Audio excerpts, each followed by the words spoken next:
welcome back to the first edition of the Hideaway podcast. My name is Winfield Jones. I'm joined today by JP Fryberger and Andrew Shade, also known as Andy. Um, Basically, what this podcast is going to be about a 40-minute episode each week, hopefully, talking about whatever comes to our mind, usually general topics, topical items, politics. Our job is to be a reprieve for you from the general chaos that you experience in your everyday life, watching the news, looking at the politics. Everybody's fighting. We may fight a little, but I'd say we're probably going to be more than likely better at talking and better at coming to common ground than those people out there. Um, if you guys want to introduce yourself, why don't we start with Andy? Let's just say hi or whatever you want to do. How's it going? And then we got JP. All right, I'm JP. We're here to bring you a little bit of hopefully some peace and relaxation in your long, difficult days during these trying times of the coronavirus. Yeah, it's definitely chaotic. We're dealing with a lot. Each and every one of us has been affected by this. It's chaos. Like today, you got JP. You started your classes today, right? I did start my Online. classes today online. I'm in a college. It's a trimester system, so we essentially started our third trimester today, and jumped into online class about 2 hours ago. It was interesting Wow. to say the least. That is, yeah. Are you doing Zoom calls or? Yeah, Are we're you gonna doing be- Zoom calls, and we have little they're called breakout sessions within Zoom. And so Cool. while the teacher is doing class, if she wants us to get into small groups so we can, talk about things because the class is like 50 some odd kids, and having 50 kids all trying to talk and, the same Zoom at once would be a little ridiculous. Yeah. So we go into breakout sessions and we talk about, whatever she wants us to talk about. So it works pretty well. Really? Okay. Yeah. Looks pretty nice for not doing this before. Someone's already come up with a decent solution. My teachers have been trying their best, but they're not as organized as that teacher right now. So it's been a little more interesting on my end. Andy, you have I get a the different interesting one. experience. Yeah, you were actually away in London for a little I while. was. I should be studying abroad right now, but I can't. No, but obviously, getting an email 2 weeks ago telling you to leave a country that you'd been already for 2 months is quite an experience. Especially Yeah, when you're you're working on an internship you're meant to be in a physical location, doing physical tasks. Being sent home makes that a little difficult. So the transition to online has been rough. It's just a pretty blank statement in putting it, but we're making it work. Andy, Email I is have a a question for beautiful you. thing. Yes. What was it like when you got back? Because obviously you had to quarantine for 14 days. I did. Can I you was I tell? was Yeah, what I was was that stuck like? upstairs for 2 weeks. It was an experience. Obviously, I've never been confined to a space in my life in a sense that like a physical like room essentially. So I have a bathroom at least with me and have a mini fridge essentially. And the weirdest part about it is definitely the fact that you look on like my step count or whatever. And when I was in London, obviously I was getting tons and tons of steps because I walked to work every day and did stuff like that. And then there's just a really steep drop off from 2 weeks ago where I took like maybe 100 steps a day because there's just nowhere I can go. I mean, tiny little space, sitting in my chair. I get up to go to the bathroom or I get up to go get some food. But like I thought about it the other day and it's like I haven't walked up or down stairs in 2 weeks. Like I was like, that's like just such a basic function that everybody does every day without thinking, and I hadn't done that in like 2 weeks. wow. Can't imagine having to have gone through that. Yeah, it was good, but we're done now at least. So I had to go Yeah. back downstairs and Yeah, you into the can. world of being quarantined in my house now. So it's a little bit better now. So Yeah, and like I just thought about this. Like your classes are still technically in London. yeah, So so the school in London closed down about the same time that we left, and then but the school over there had no way of doing online classes. Like we had Blackboard and like the online databases and stuff like that where you like turned in stuff, like you turned in papers. But like essentially that was the only function of it. So all the professors had to go back in there and basically update all that information with PowerPoints and videos and other stuff along with the assignments. So it's been fun watching them struggle and update that. Which has again been an experience, but So You're does that not- mean your sorry, Winfield. Does that mean that your classes are in Greenwich Mean Time, or do they actually happen, back in Central oh, US? they're essentially in Greenwich Mean Time. They're 100% that's that way. awful. So do you have So to wake up like early to do these classes? I wake up a bit earlier. I mean, nothing too crazy. I wake up at about like 8:30 to get started on these classes, but it's not. I mean, it's not too crazy at least.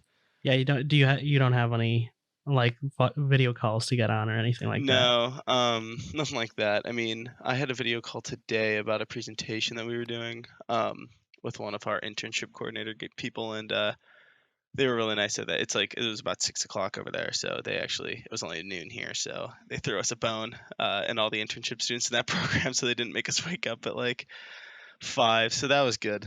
That was nice of them to do. Yeah. And it's just a fascinating time to be alive. It Like, truly is. This It's is like this is yeah. the defining historical moment of the year. Yeah, I would yeah, say except the it's not decade like- as of right now. Yeah, as of right now, it's a little early to It's- call that, JP. it's really I don't it's know really if anything else fascinating. this decade. I mean, unless there's another, viral outbreak or some large war, like what else could top the entire world shutting down essentially? I don't know. You asked We'll that see. question. We'll see. Just wait. Yeah, we April's will coming see. around the corner, JP. Yeah, we've had a crisis basically every month so far.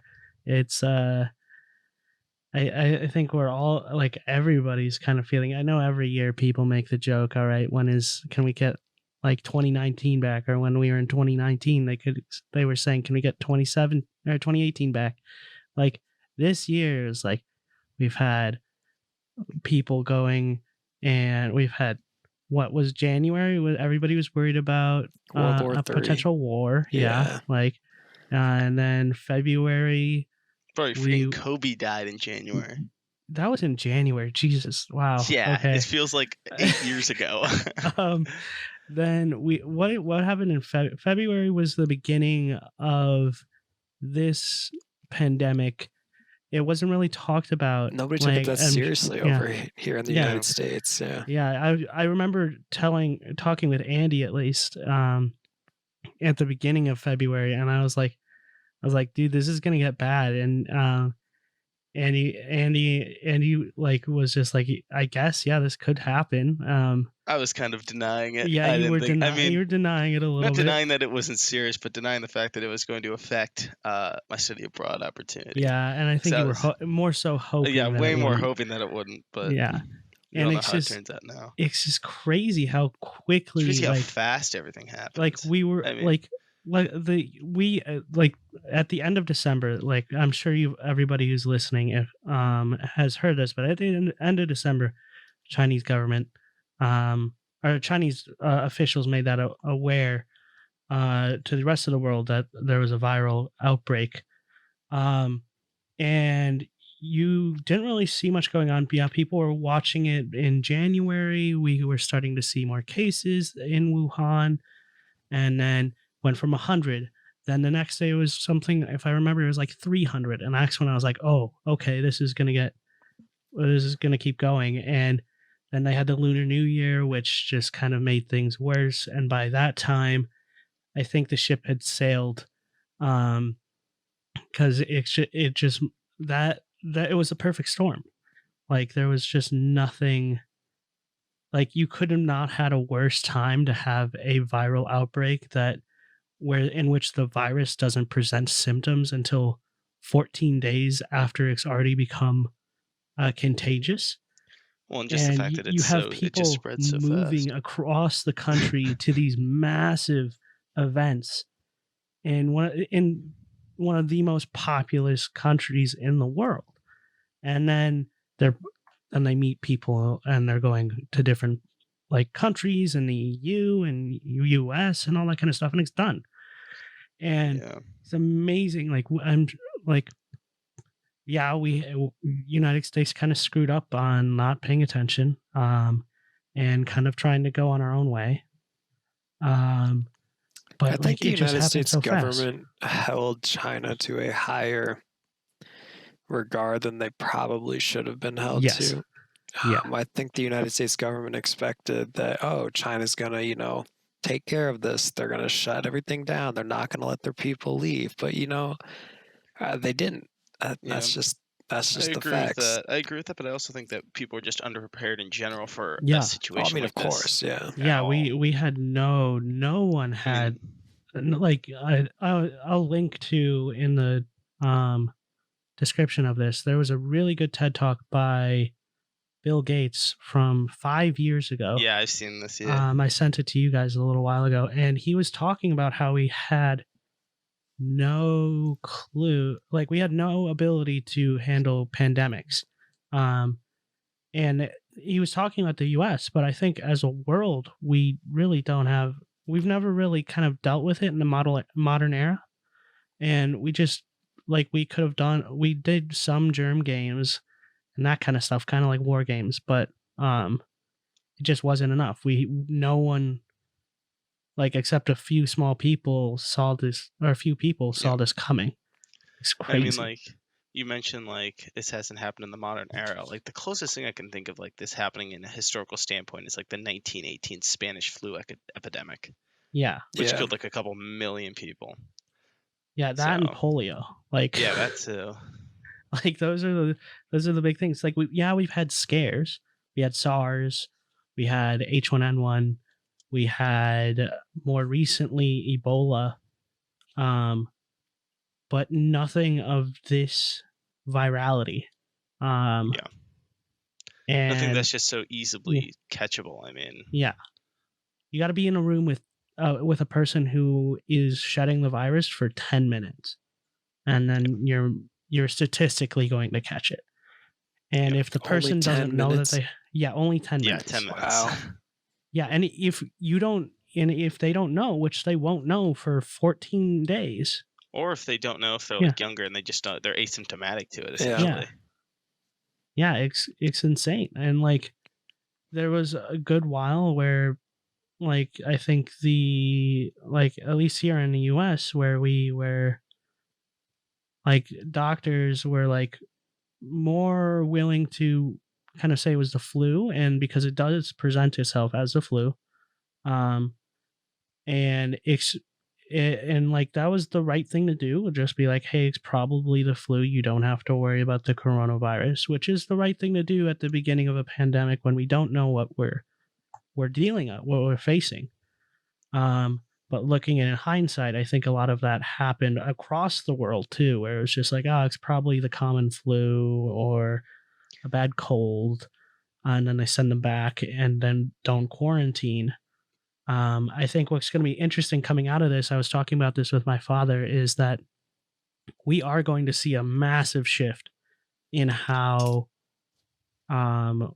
we interact with each other and how we handle being sick. Like, oh, absolutely. Yeah, like you right now, if you're sick and like, or before this, if you were sick, you had a bad head cold or whatever, you would still come into work because you had to. They're like, you don't get that much time off, like paid time off. And if you're sick, you're considered unproductive by a lot of companies, and then you're more likely, society, not companies, just by society and whatever. It's just, but now I think we're going to start to see, I hope we're going to see companies be like, all right, stay home, work from home. Yeah. we're already starting to see how, like, yeah, working from home is less productive, but it's better than everybody being home. It's So safer. one guy being home for a couple days, one worker in the workforce being home is way better than having another viral spread. And like my dad was like a couple weeks ago was just like, we're gonna see the end of the handshake. Like, I don't know if that was him being a little bit inflammatory, but like that could be a thing. Like, we're gonna start seeing a lot of kind of changes in common practice, because those things do kind of are a little archaic. And as people become more aware and more paranoid of viruses because of this, you're going to start to see people act way differently. Yeah, I also think you're going to see like a societal shift, like you were talking about earlier, about how working from home is going to be seen less as a laziness type deal, especially like if you're sick, and more of a precautionary detail that companies will probably start to encourage. Yeah. If you have that I option. think there's another point to look at here. How is the healthcare system going to change? Oh, yeah. Because look at they don't have the money to go out and get these respirators that people need to stay alive. Mhm. They're relying on the donations of people like Mark Zuckerberg and I'm forgetting his name right now. It's You got Tim Elon Cook, Musk. Elon Musk, yeah. Yeah.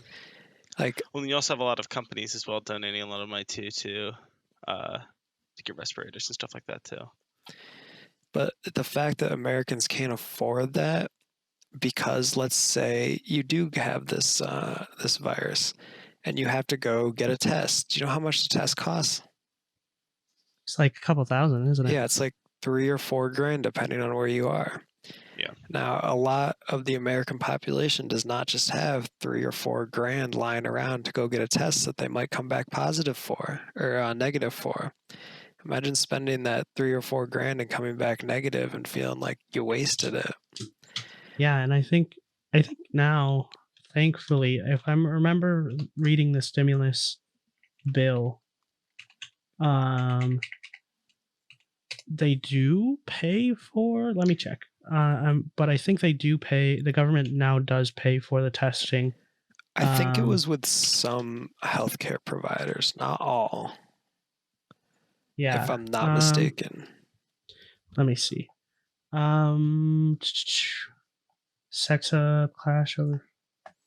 I want to say Cigna was working with the government, and there were a few. And one more. Ones.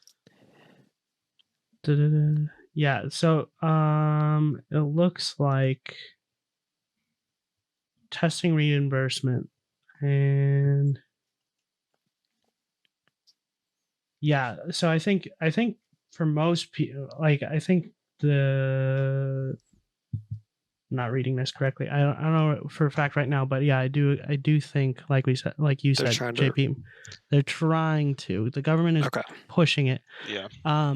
That's good. That's fair. That will take a lot of time. Insurance, from what I'm seeing a lot right now, and like when I just did a quick Google search, is insurance companies aren't that happy, because they're afraid that testing facilities are going to charge up the price now, crank up the price, because the people aren't paying for it. It's the government and insurance companies. Oh, absolutely. And like in times of crisis and stuff like this, you just see stuff just in general just jack up in price. Like a couple weeks ago, a bottle of Purell on Amazon was like selling for like a giant bottle of Purell was selling for like $99. I saw like a pack of 24. You can buy it on Amazon anymore. I know, probably not anymore. But like a pack of 24 was going for like 200. I mean, then people are also like the resale market on eBay is kind of nuts for this kind of stuff. Yeah, like there was a big story early last week where this guy and his brother from down south of us, I believe in Kentucky, he bought up all of the hand sanitizer from multiple grocery stores and multiple stores around the states of him, and then tried upselling it, and now he's been banned from Amazon. And is just stuck with thousands and thousands of bottles until he was basically strong-armed into donating it. Yeah. Which is the right thing to do, and he got what he deserved, in my opinion. Yeah, it's just, I think healthcare as a whole is where, like, going back to your question that you posited, JP, is like, I think what we're going to see is hopefully, we're going to start seeing a greater shift towards cheaper healthcare. I think, at least, like, I think this has been an eye widener for a lot of people, where you may have not have been or gotten the brunt of the high prices that a lot of Americans face with our medical system, like our insurance system.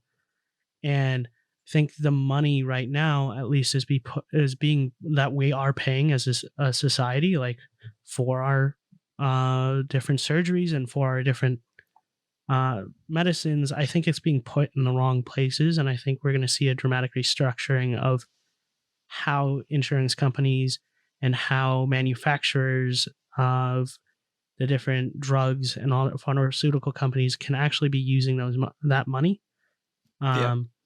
I think it's going to be devoted more towards research than what we have now. I think I'm just assuming pharmaceutical companies are going to rebut and say, yeah, we're doing a lot of R&D, but I think it's going to go into kind of like, we have funds for wars and that kind of stuff, like in case of emergency incidents. And right now, in the past week, they've enacted a lot of those wartime legislations, but I think we're going to start to see pandemic. It took forever. I think we're going to start to see pandemic time legislation. So if we see a viral outbreak, those legislations that are made specifically for pharmaceutical companies, for medical supply companies, like, we're going to see those, like, instead of a Defense Production Act, it's going to be a Contagion Production Act or something like that. I totally agree. I mean, that, or they're just going to rewrite the acts that are already in place to include in case, like, another event like this happens. It's similar to 9/11 and the effect that had. Because it was devastating to, like, the entire American population what happened, and the Bush administration, who was in charge, had to act, and they did. And that just became how things were. And they passed legislation that was good for those emergencies because that is what affected them. That is what brought America down to its knees. And I think that if this is to really, really have a widespread impact like that did, I think we will see very similar types of reactions to it. So there's going to be new legislature, new things that the government can do to protect us from this happening again. Because there's one thing that, I mean, America is very reactive to what happens to them. Yes. And I think that coming out of this, depending on what the administration that's currently in charge does, we could see a lot of new laws being passed to prevent this from truly happening on a widespread basis again. It's just going to take a very long time to get those laws passed. What could be interesting is I want to know what kind of privacy is going to have to be violated and what kind of freedoms we would have to give up for all of this legislature. Yeah, that's definitely, like, I didn't even think about that. Like, that's exactly what happened with the Patriot Act. It is. That's like, we gave up some of our freedoms for a really long time. For over a decade and a half. I think the Patriot Act was only struck down a couple years ago. 2013? Maybe, I don't even know. It's been such a weird that was such a weird decade. Um, You think that was weird? You haven't seen nothing yet. yeah, exactly. Yeah, look at what we're starting off with. And like, I think what you're going to see is HIPAA needs to change. HIPAA, from my very, very, very basic understanding of HIPAA, which is just patient protection. In case you haven't heard of it before, it's all the privacy laws surrounding patients. I think that there's going to be a restructuring of that, because a lot of what HIPAA does is it's great for patients in preventing other people from reading your medical history, and preventing people from seeing all of the things that have happened to you, and preventing doctors from coming back and your therapist from coming back home and talking to their wives or husbands or whoever, their children, about this one idiot who shoved something up somewhere, and like telling them your name and all that, like writing about it on social media, and like you're humiliated. Like that's a good, like it prevents that. It protects patients. It's good at doing that. But I find like with protection, in a lot of situations comes a lot of restriction. Like it's just inherent in it. Like you have to restrict things to protect other things. And I think there needs to start being a better way to transmit data from doctor to doctor, in a way that may not necessarily need the permission of whoever the medical history is or whoever the patient is, just so that you can have, maybe it's made anonymous or whatever, just so that doctors can start to see a very wide, doctors and researchers can start to look at a wider public health versus a patient health, because we prioritize patient health, which is great, but public health has always traditionally been kind of, I'd say, cast to the wayside. I don't like it's been protected, I would say. Not like in the way that you're trying to describe, but it's been protected from others. Yeah. It's been put behind a wall that we can't access yet. Yeah. What you're recommending, Winfield, though, is an interesting one, because like with the information that you would be giving up, essentially, like there could be like an early pandemic detection type of deal potentially going on with that. Yeah, exactly. And like it comes between the rights of the one versus like, or the needs of the one versus the needs of the many, essentially, is what that argument would boil down to. Yeah, exactly. And but how would that infringe upon your freedoms if let's say a bunch of companies and the government knows exactly what's going on with you? Because, well, yes, it might be anonymous to somebody. Somebody knows your name out there. Somebody has it written down in a spreadsheet somewhere, in a database somewhere. It is out there. Mm-hmm. And it'd be interesting to see what the American people would think of that after this. Yeah. I mean, the whole thing with privacy in general, to me, has been very fascinating ever since, like, it's always been a cool conversation to have, just in like, usually I talk about it in the vein of technology with people, because everyone is very quick to say Google is listening to you through your phone, or Facebook is listening to you through your phone, or Discord is listening through our microphones right now, or Craig is recording us. Maybe. And it, like, that's why you get those targeted advertisements, is because they're actually like some service in Google or Facebook or whatever, some faceless organization is recording that and then targeting ads directly towards you. And you also have dealt with like back in, I think it was 2016, when the FBI and Apple were going at each other's throats. Apple was purposely not decrypting those two phones from the San Bernardino. The San Bernardino shooting. And like, I think people, like, when you bring up privacy to them, they're always very like, they're always very much so, I want my privacy. I don't want people to know what I'm doing or what I like or whatever, like whatever history about me. I want control over that. Then you But go to their when Facebook page. yeah, in practice, you don't see that at all, which I find absolutely fascinating. You give, Yeah. like, you can go up to most people's phones and you would say, do you want Google to like record and store every single, like you walk up to a person on the street and say, do you want Google to record and store every location you've been to ever? And And of course most they'd people say would no. say, yeah, no. But then you open up Google Maps and then you hit timeline and Yeah. it's right there. And It's- they, yeah. whether willingly or like knowingly or not, they at one point said yes to it. Yeah. And and then you end up showing it to them. And then most people are like, I've had people who are like, whoa, that's really creepy. And then they turn it off. But a lot of people are like, oh, wow, I completely forgot I went to this restaurant 10 years ago. This is so cool. Now I can look back. And Apple does the same exact Yeah. thing with their services. It's hidden deep inside of your yeah. iPhone. Took me a while to find it, but it is there, and it tracks every single place you go to. If you ever gone to your car and you have a Bluetooth connection, and you have an iPhone, Apple Maps knows, will yeah. pop up and say, "Oh, would you like to go here?"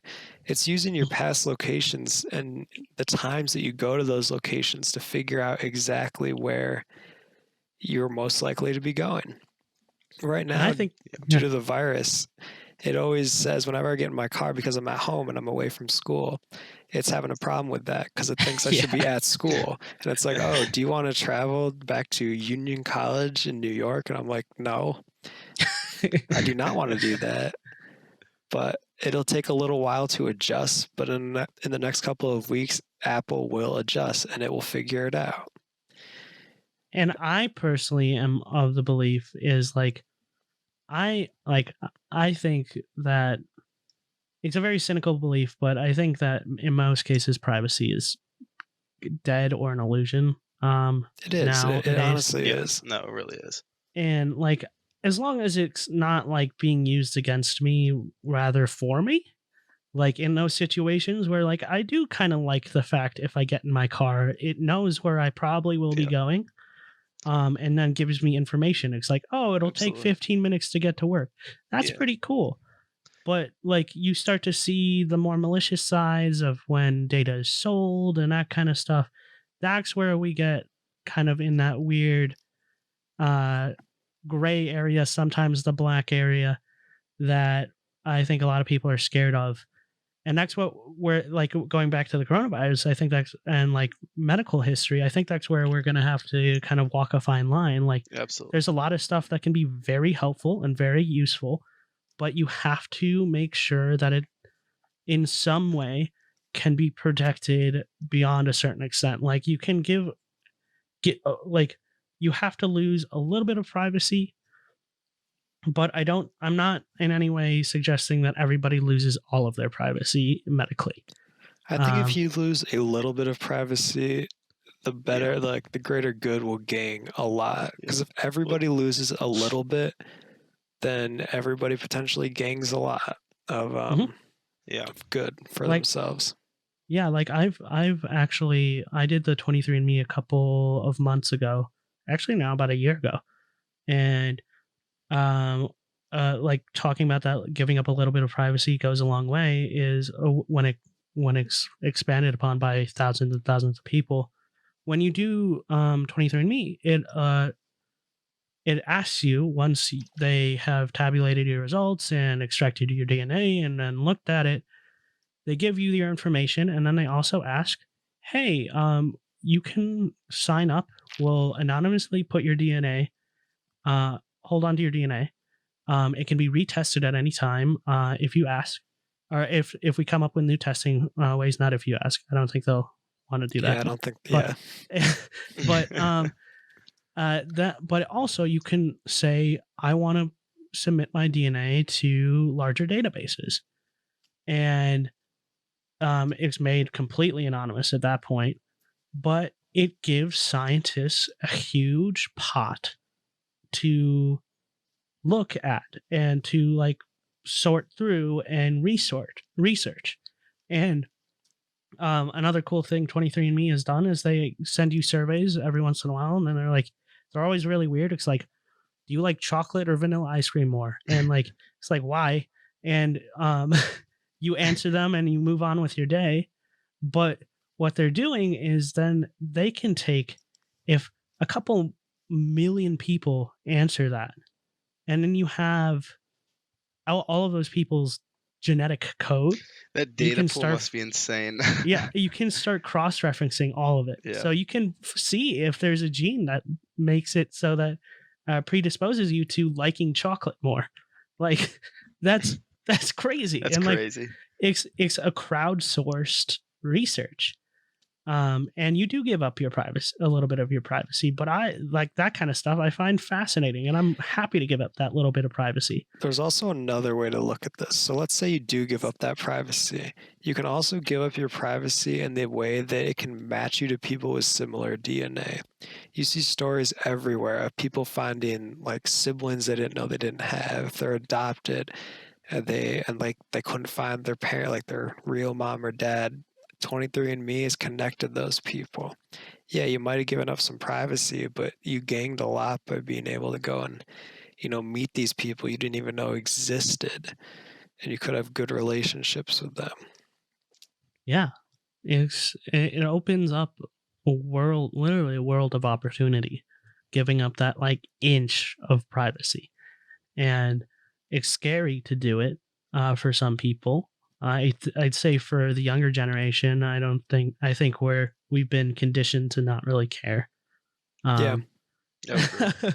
And we're 100%. used to it at this point.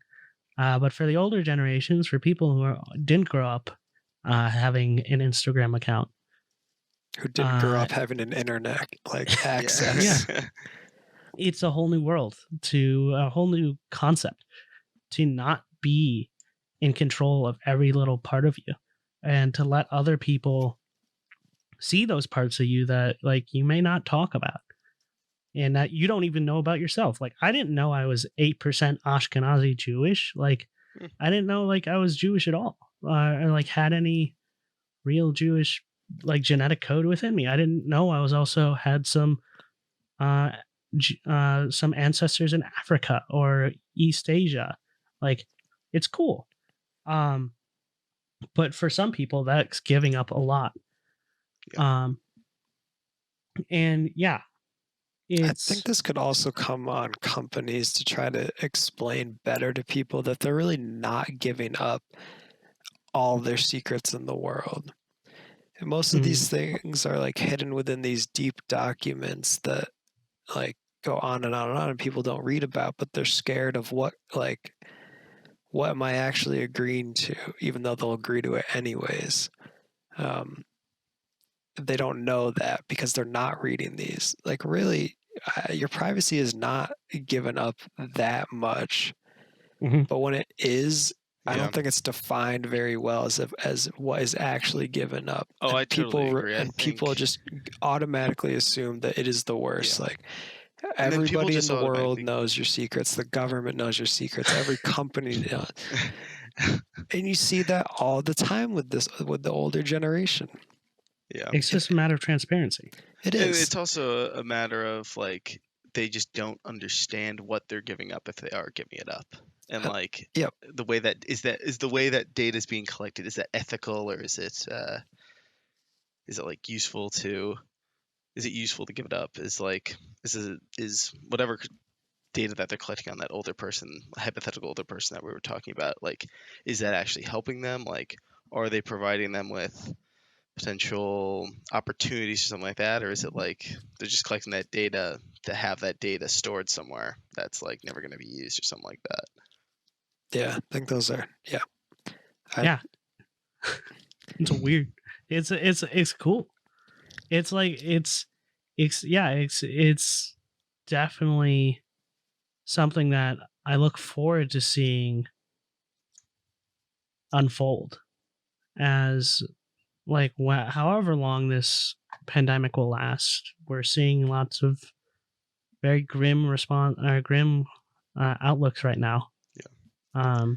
but it'll be interesting to see what policies change, what policies stay. how Then- people respond. Yeah. I think. Oh, yeah. keep going. No, go ahead. I was gonna come up with more of a wrapping up point, but Oh, if yeah, you totally. have a more pressing matter, No, not at all. going back to the virus, you see this all the time online. Stay home, do this, do that. Yeah, I still have friends that are going out and hanging out at each other's houses. You know, they're going drinking together somewhere, like alone in like the woods or at somebody's house. In the woods? Yeah, I live in the New middle of the Hampshire. country, Andy. Yeah, I know. New Hampshire. People go out drinking in the woods. Just listen, just stay at home. Don't go hang out with people. I have a friend that went and hung out with a big party of like 20 people last night. But you know who he lives with? He lives with a friend of his, and that friend's young kid that's like 2 years old. What happens if that young kid goes and gets it because you felt the need to go out to a party? I think it's just short-sighted. Just stay at home. It is short-sighted. And I know people have heard this a million times, but really to reduce the effects, you just have to not see people. And yeah, it sucks, but it's going to be better than not seeing them forever if something were to happen. Yeah, very well said. Yeah. Very well said. Yeah, it's hard. It's hard to be. Hard. It's really like hard. Andy knows full well how hard it can be to so isolate. It's such a change in like just the normal way that you do stuff, and I mean, hopefully it ends soon. But if time keeps going on, we have to remain isolated like we've been so far. Hopefully, people will start to get used to it, and people won't go out and party and do that stuff that you were just mentioning. So yeah, it's like I said, like we kind of alluded to, like where a lot of people are focused on personal health and instead of the health of the public. Yep. And you just need to see the public health as your own health at the moment. Like, I was talking. One more thing from my father was he was talking with a friend, and his family it's a big family, and they have all these different, like, the uncles are fighting and whatnot. But the one way that one uncle stops the other uncle or the other aunts and uncles from being selfish at the time is saying, do you really want to be the person to kill grandma? Like, Yeah. like, do you really want to be the person that, because of your actions, whether you were aware of it at the time or not, because you passed on a virus to someone else, someone died? And it's not like, I'm not saying you're a murderer, like, for doing that, but you're not at fault. Yeah. Like, it says the old saying goes, if you're talking, saying some bad languages, like, would you want your grandma to hear that? Obviously not. You don't want your grandma to hear it. It's the same exact thing. My mom always says that if I ever say something I shouldn't, she's like, would you want your grandmother hearing that? No, yeah, but it's the same exact thing. No, exactly. If you get sick, do you want your grandmother to get that? No, so stay at home. Yeah. Well, I think that's a really good point to wrap up on. Just, guys, stay safe. Whoever's listening, I really appreciate you staying all the way through. We're going to keep on building, keep on evolving as we go on. If you have any suggestions, please let us know in the ratings on iTunes, or tweeting at me at WinScojo, or at Shady, or messaging us in Discord if you know us personally. I'm sure we're going to hear from you guys. But yeah, thank you guys so much. This has been the Hideaway Podcast. My name is Win. I'm here with JP and Andy. Have a nice day.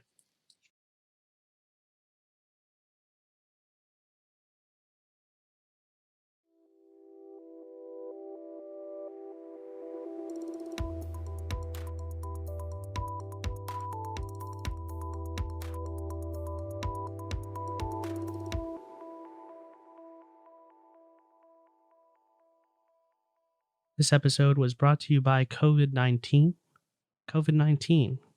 Go outside. Hug your grandmother. What's the worst that could happen?